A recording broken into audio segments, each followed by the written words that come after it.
Oh God, may the words of my mouth and the meditation of all of our hearts be pleasing and acceptable to you this day, for you are truly our rock and our Redeemer.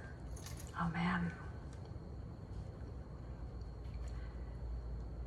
When our plans for our children fall apart, when our plans for our children unravel.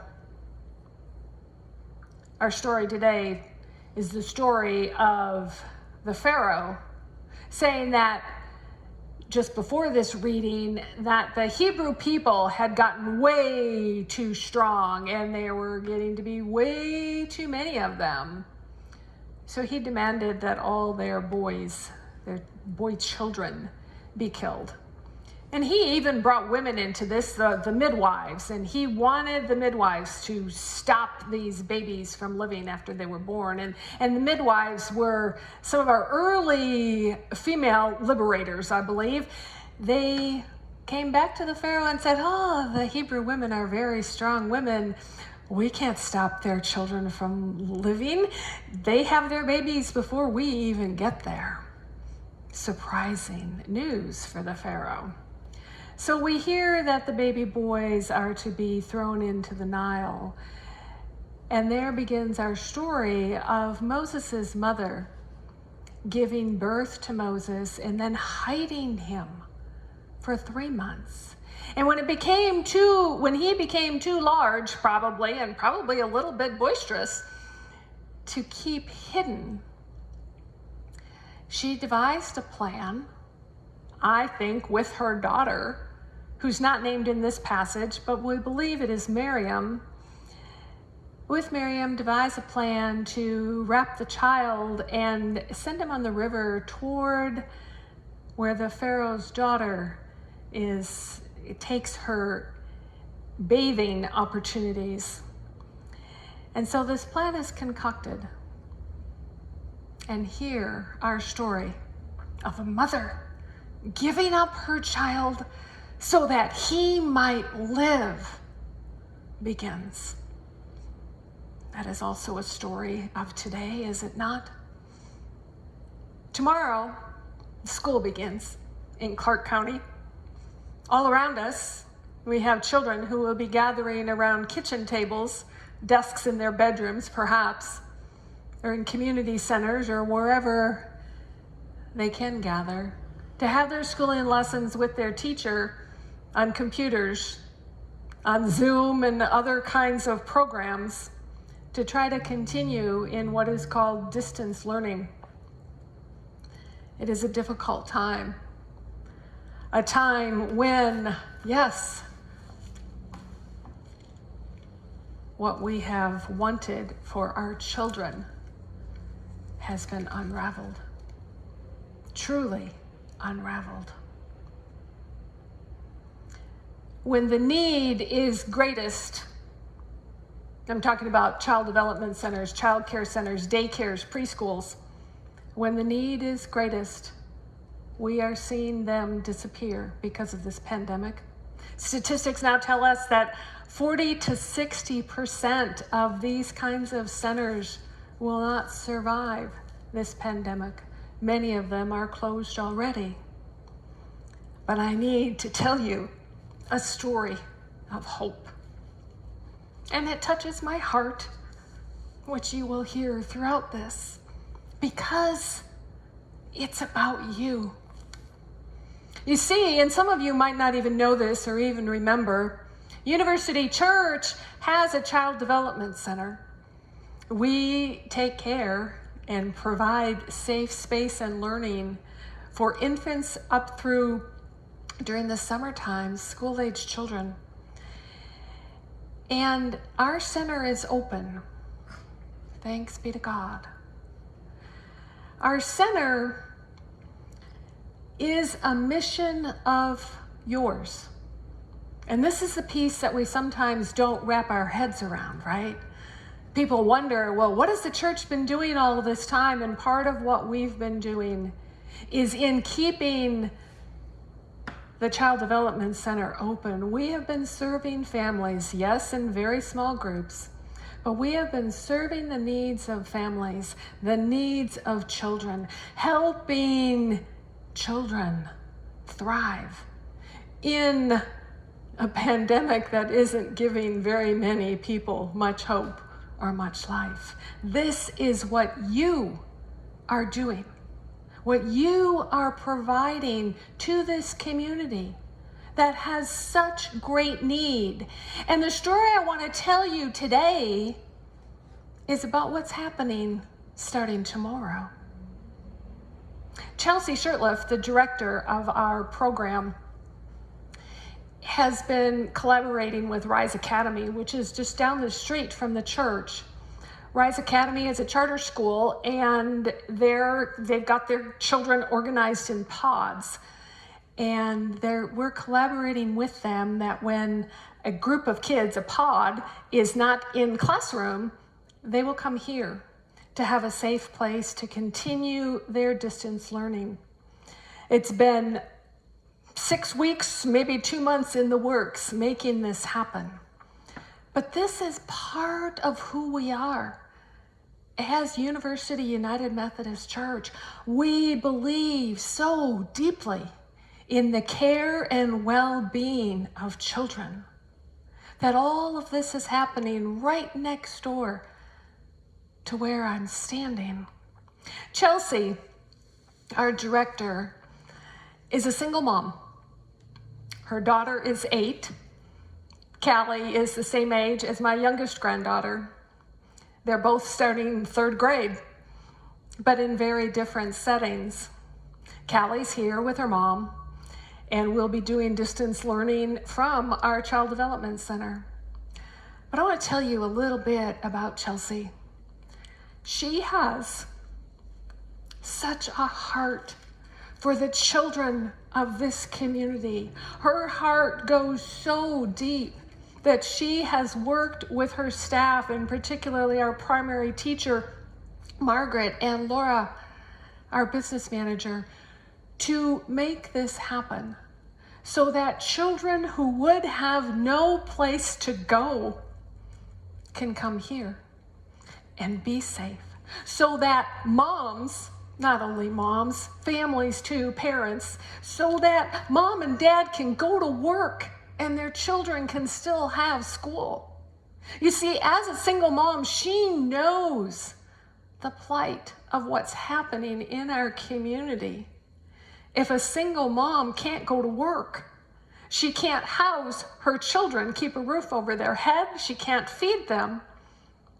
And now, if she goes to work, her child can't be educated except for in the children that we're connecting with, the families that we're connecting with here. I'm so grateful to have known Chelsea and Callie these years that I've been here.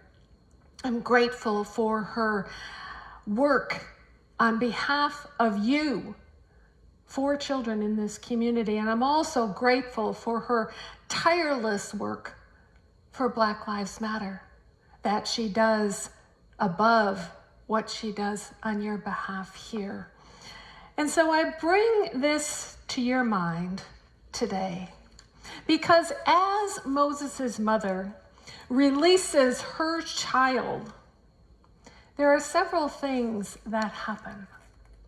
And I wonder, as the Pharaoh's daughter sees this basket coming through these reeds and down the river, what wild mercy comes in to her heart that makes her absolutely disobey her father? Can you imagine? The same as the midwives did. Absolutely stand up and disobey the Pharaoh. That kind of wild mercy is what's happening here on behalf of all of you. For that, we are grateful. Rise Academy, the school I mentioned, has raised $5,000 to have a scholarship fund so that these kids can attend. It costs $30 a day, which is nothing compared to most child care centers. $30 a day for this children to participate in this program. So it's $150 a week. $5,000 isn't going to go far, but it is a place to start. And what I'd like to invite you to do, as a part of your involvement in mission with University Church, is to help us also build a scholarship fund to help pay fees for these children who will be brought here, so their moms and dads and grandmas or whomever is taking care of them can go to work so that they can continue to get their education. You see, we're not doing a good job. This is all messy, right? Our country right now. We don't know how to do school like this. We don't know how to take care of children. And it's these group of folks who will suffer the most. Those who are at the lowest ends of an economic scale. Those who literally go from paycheck to paycheck and maybe haven't gotten any because perhaps where they've been working hasn't been open. And so the fees that are charged for this, they absolutely can't cover. So I invite you to prayerfully consider sending a donation to, you can just say children and we'll know, to a scholarship fund at University Church to fund places for these children who will come to us with some of the greatest needs and the most beautiful faces that you'll ever see. It will be a blessing to you, and you too, like Pharaoh's daughter, will find that place in your own heart, that wild mercy that says that you're helping make a difference in a family's life. And if you know people who could benefit from this program, please send them our way. We'd love to connect them. There's still room. And I would love to be able to provide a place. When the lives of our children, our plans for our children unravel, it can happen in many different ways, not necessarily having to do with how on earth am I going to do school? But our plans for our children might unravel because of illness, childhood leukemia, or other diseases. Maybe our plans for our children might unravel because of addiction. And we as parents, as mothers, do everything that we can to make it possible to provide the very best thing for our kids so that they might thrive. Sometimes our plans become so unraveled that it includes death, and that's why we're here as a community, right?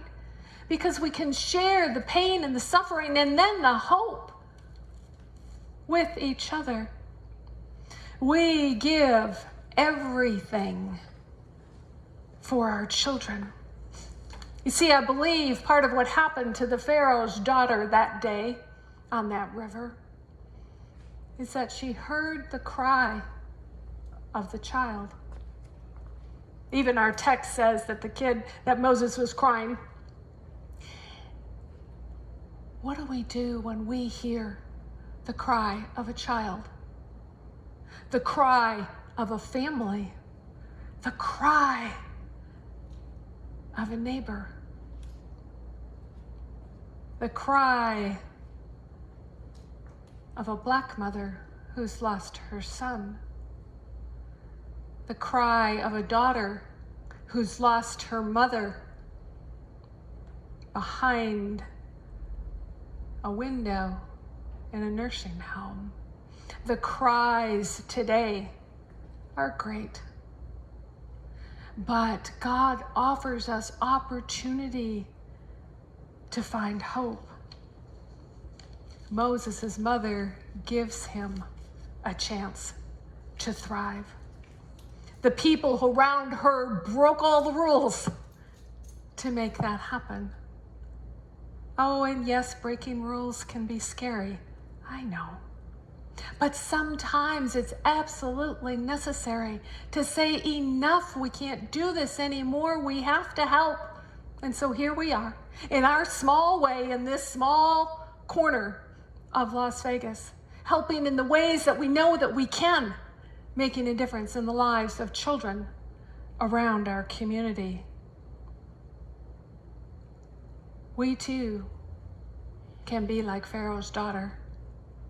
What wild mercy melts your heart this day? It is important for us to remember that people throughout history have stood up for children. I was doing some research, and there was a Dutchman during World War II. His name escapes me right now. Perhaps I will think of it. Johann von Holtz. He just died a couple of years ago at the age of 107. He saved 600 Jewish children.